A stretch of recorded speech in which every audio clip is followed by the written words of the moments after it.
Hello, hello. Hello, good morning. Good morning. How are you? I'm wonderful this morning. How are you? I am good. It's a beautiful day for It, Bad Guys Poetry it in is. Motion. It is. So today we're going to be doing one of a kind. We're going to be recording our live performance on the show. Oh my. It's a good day for Bad Guys Poetry in Motion. We're going to be uploading to YouTube and anywhere else that's possible. Maybe Patreon. So this is Bad Guys Poetry in Motion. A round of applause for the efforts. It's a honor to present with Anna. Today's theme is Love Armed. Love in fantastic triumph sat, whilst bleeding hearts around him flowed. For whom fresh pains he did create, and strange trianic power he showed. From thy bright eyes he took his fire, which roundabout in sports he hurled. But was from mine he took desire, enough to undo the amorous world. From me he took his sighs and tears, from thee his pride and cruelty, from me his languishments and fears, and every killing dart from thee. Thus thou and I the God have armed, and sets him up a deity. But my poor heart alone is armed, whilst thine the victor is and free. Love armed. Wow. What did you think? It's pretty powerful. Yeah. So first thing is wow, the way he expresses it's a he. The feeling of the poem, but that's It's by Afra Ben. so, Afra Ben. okay. It's a powerful poem. The language, the structure, the way it is constructed. Love is at the forefront of this. Love is armed.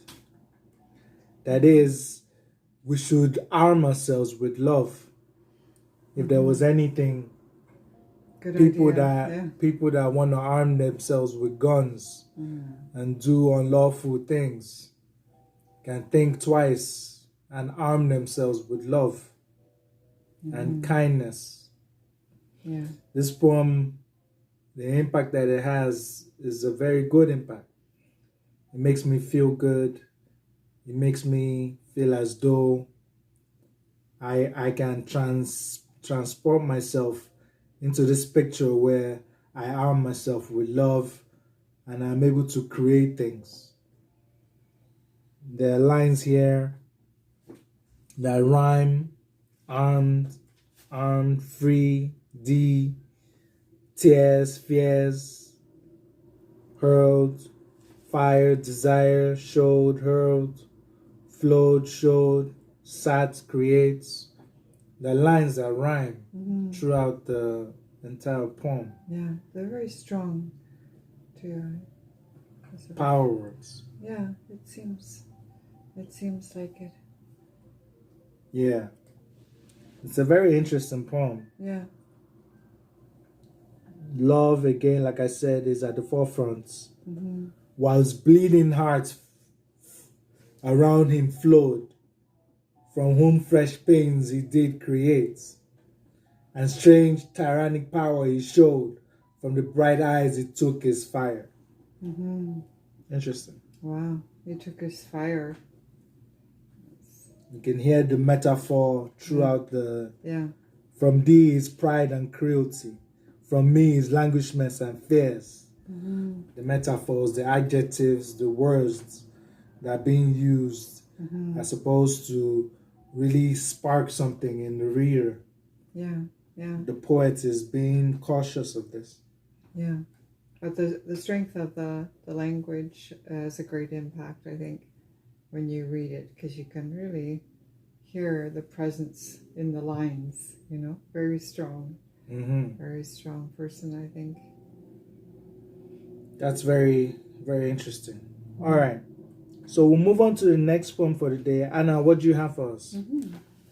I have a lovely poem today, and it's by A.M. Klein, and it's called A Psalm Touching Genealogy.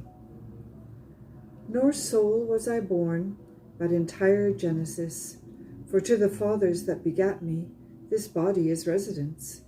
Corpuscular, they dwell in my veins, they eavesdrop at my ear.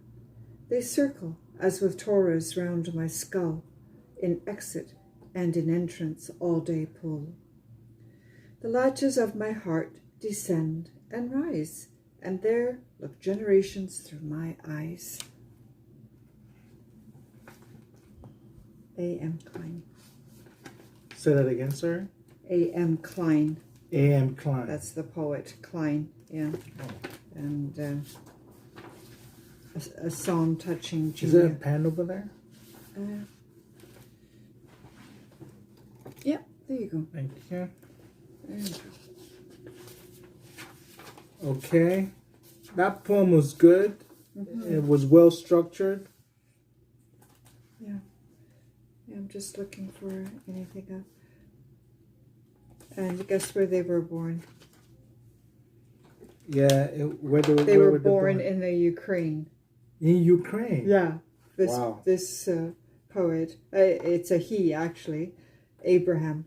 Ukraine is in our prayers. Klein was born in Ratno, Ukraine. And then his family moved at some point later to Montreal. Interesting. Yeah. Interesting information. Yeah. And I worked a lot in the university, McGill, that's in Montreal. And I really thought it was a very nice poem. And, this idea looking at like yourself, but also where you come from and where you're going. And look generations through my eyes. There look generations through my eyes. There's something very nice about that, and the family as a unit, to talk about things like that. It's very interesting. Yeah. And so it's showing the interaction of the family and the love that they have. Yeah, this is definitely the love from... It's showcasing the love that they have. Yeah, towards his family, not only the people, but even the fathers that came before his father, and then as well saying that these people from your history or your past, or however you want to put it, are still with us somehow. They dwell in your veins. They eavesdrop to listen to your conversations. There's still some connection. The latches of my heart descend and rise. So your very breathing is from your roots, your family, those that you love the most, I would venture to say. Interesting. And there look generations through my eyes. So he's very aware now. He's grown up, and so you change your position within the family. Before you were the child, now you're the dad, or maybe you're the grandfather, or so that your view of your same family is just a little bit different, expressed a bit differently because of your age as you grow. So I thought it was very nice. I thought that was nice too. Yeah. It was a lovely poem. It invoked love. It wasn't exactly the most lyrical out there, but it was harmonious. It was well put together. It was a very nice poem. Yeah, I thought so. Anyway, A.M. Klein, and now we know Abraham Klein. Nice. Who came from the Ukraine to Montreal. That's very interesting. The background. That's great. Background information of some of these poems. So sometimes it's very interesting. It is indeed, because there's always a story. There's always the history. So it's always very interesting when a poem comes with a story and you can sort of showcase the poet's life and attributes, and you can sort of say a little bit about the poet. Yeah, It's not a exactly. bad experience. Yeah, exactly. And I think it's nice they give a little capsule of the poet's history, the time period they were, because that makes a difference too when they've written a poem. Was it in the 1800s or the 1900s? It can be really, really different in that time period, and anyway, so. Okay, so we'll move on to the next poem for the day. Okay. It is Loveliest of Trees by A.E. Houseman. We've read a couple of poems by Houseman. It's a very, very invoking poet, very interesting one, very skilled. Loveliest of trees, the cherry now is hung with bloom along the bough, and stands about the woodland ride, wearing white for Easter tide. Now of my 80 years and then 20 will not come again, and take from 70 springs a score, it only leaves me 50 more. And since to look at things in bloom, 50 springs are laid to room, about the woodlands I will go to see the cherry hung with snow. A. Houseman. Yeah. He always has lovely wording, I think, for nature. Expressing how he feels about nature, and you can see that he enjoys it. And Houseman is very skilled. Yeah. Even the poem, you can hear it. He breaks it up into 3 verses. Loveliest of trees, nature again is big. Yeah. In the entire poem, talking about snow, bloom. You talk about Eastertide, bow, cherry. There are many things that he mentions here that strike you as just nature and natural things. And natural markers of nature, whether it's a change in season or temperature or weather of any kind, and what people are doing, or are they in or are they out? It makes quite a difference. So exactly, it's a very nice poem. Again, it evokes that curiosity in you, like you want to hear more. Yeah. Like you're just wondering, it's just 3 verses. Like I wish it was more. Yeah. And surprisingly enough, I'm saying that I wish it was more. But really, like you have come to expect a lot from Houseman, and Loveliest of Trees is another poem that really invokes that in Houseman. Yeah. In the reader. I really enjoy hearing those, and when you read it aloud too, sometimes it's a different take on the language of the poem, and it's very, very pleasing. And I think it's the language he uses to express his existence in nature and how meaningful it is and so on. But very nicely chosen, I think, the language. The language is perfect. It's understandable. Yeah. You can really read it and understand and connect with the entire poem. Yeah.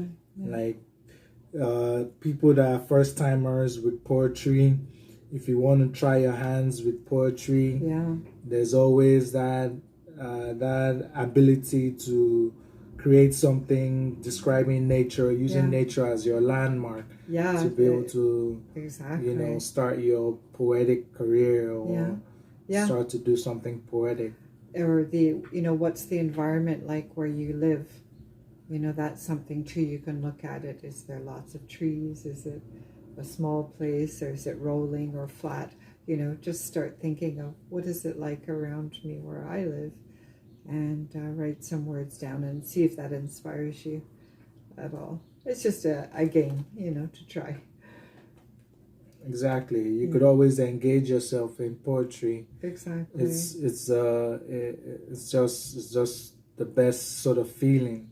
Yeah. It's that space, it's that safe space. Yeah. It's that thing that you can do for your mental health. It's that thing that you could do for your social life, for your social health. It's your space, yeah.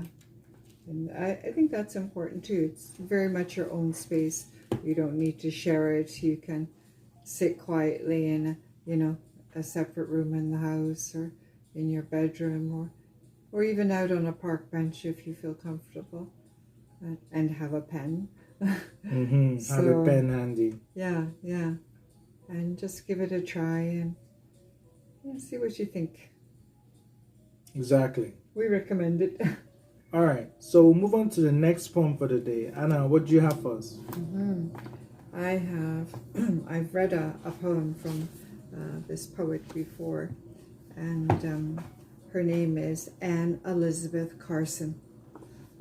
And I quite like her poetry. It's really becoming even more special as I, read more. So this is called Summer Carpet.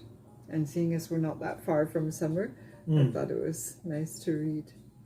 It's on its way. Clover frosts the grass, scattered rosy leaves, weave a carpet with golden butter and eggs.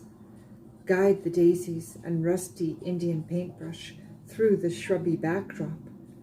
Bees move and hum, become fat before my eyes. That's a cheerful one. Yeah, yeah. I'll give that a round of applause. Cheers me up. Yeah. It's a cheerful poem. I like that. It invokes laughter. Yeah. Love. You can hear the description, the bees. Yeah. The flowers. The flower, leaves, the grass. The grass, yeah. The butter, eggs. Yeah. And what's my favorite word? I have to read a poem that has the word paintbrush in it. Anna, your choices are always very cheerful. Sure. Yeah. I must say, your selection of poem, it really gives a memory, like a little jiggle. I'm always able to cheerfully remember most of the poems that you pick. Oh, they're usually very nice, very cheerful, very laughter oriented.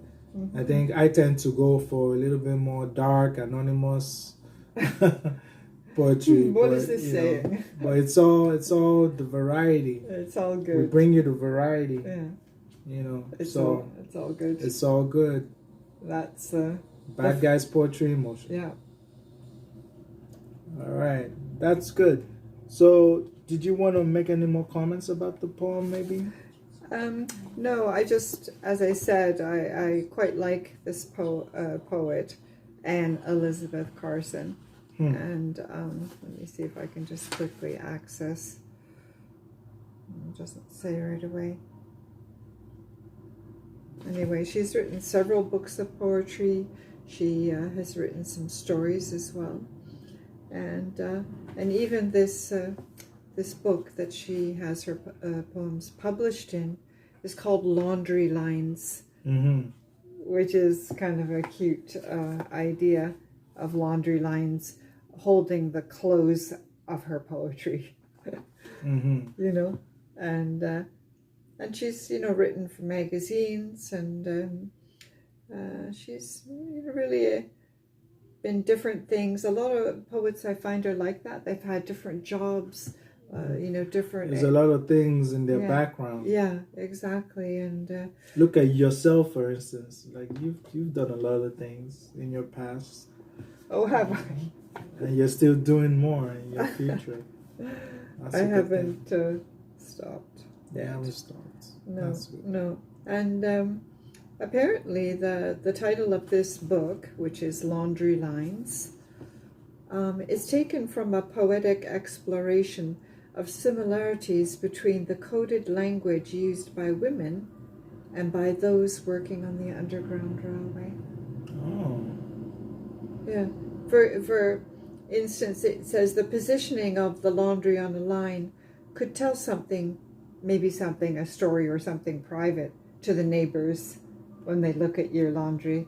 Is the underwear fancy? Is it lots of towels? Is it, what do you say? Places where you have that. Yeah, and this is where neighbors make, I guess. I remember when I moved back home to Africa, and I used to do my laundry I would wash it in the washing machine, but I would dry it outside, Okay. you know. Yeah. And you lived in a building where there lovely. were neighbors, you know. Right. So it was always a thing where the neighbors would see your fancy stuff This is what and it's. see me hanging my Your smalls. wife's underwear and my. You always used to feel. I used to feel a little embarrassed.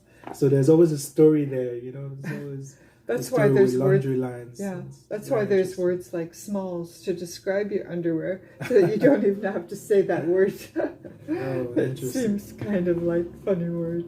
Mhm. And but it said so the neighbors would all sort of get the idea of what's going on at your house. At your house, Yeah, exactly. yeah. But quilted patterns were used to convey on your laundry line whether a travel route was safe for escaping slaves. Oh my gosh. Wow, I that's feel deep. that in my chest. Oh That's my. the reality. Yeah, wow.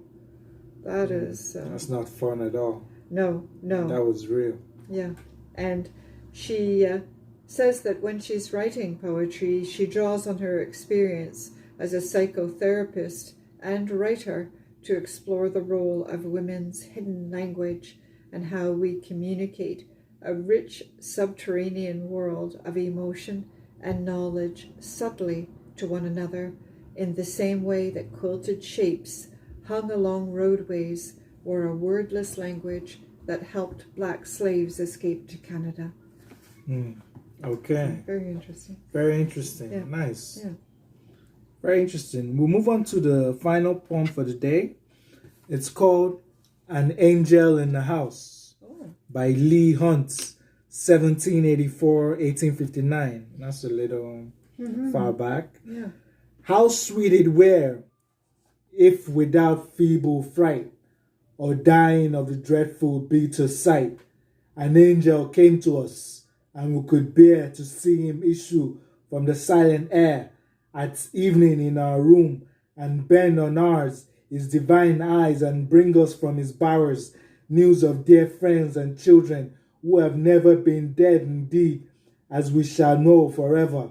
Alas, we think not what we daily see about our hearts' angels that are to be, or maybe if they will, and we prepare their souls and ours to meet in happy air. A child, a friend, a wife whose soft heart sings in unison with ours, breathing his future wings. An angel in the house. Wow, yeah. Very deep. Yeah, I think so. I feel it's even somehow dark. Mm-hmm. You hear the thing. It said, how sweet it were if without feeble fright. You hear that and you wonder. And you try to picture yourself in that scene. Yeah. In that scene. That particular scene, and then you just wonder, like, how is this gonna be? The next thing that comes is, or dying is the dreadful beat for sight. Like, are you going to be dying next? It's like, so it's like dark. It's like, it gives you, the language is very, almost like theatrical. Yeah, I would agree with that totally, because it sort of makes you feel ready in some way. You know, that, do I run? Do I stay and face the challenge? Do I face the challenge ahead of me, or do I run? Yeah. Which is like that flight or fright. Yeah, that's right. Flight response. Or fight.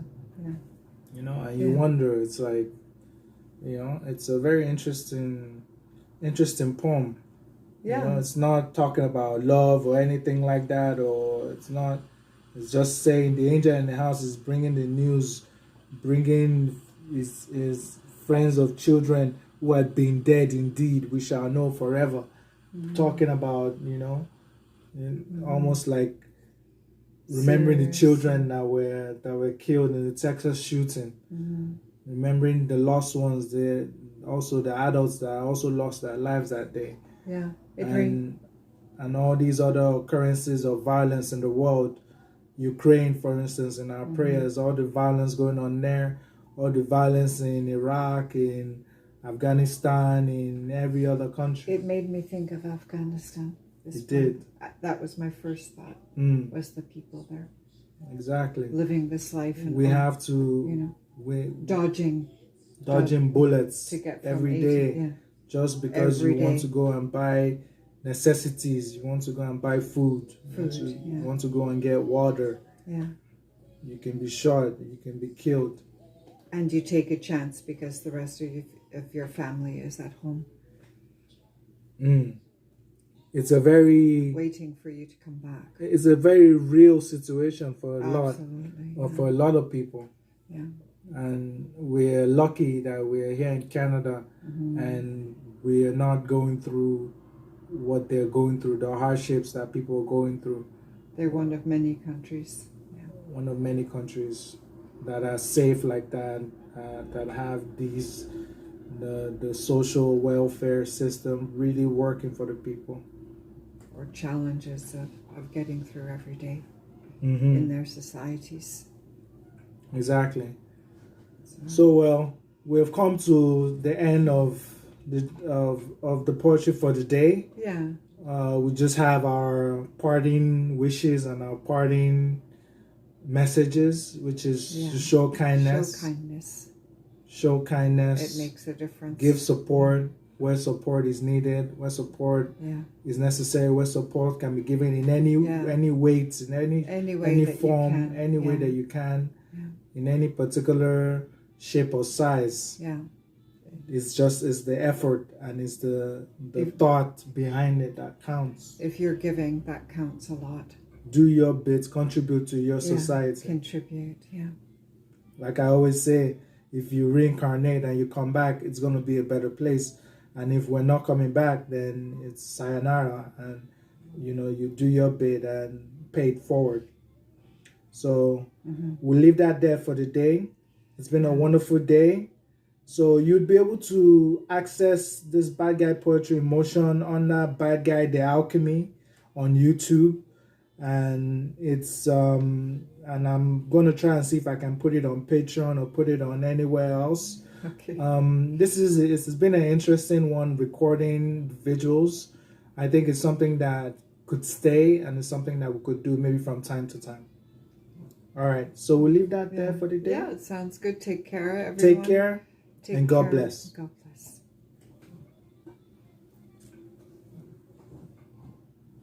Sayonara.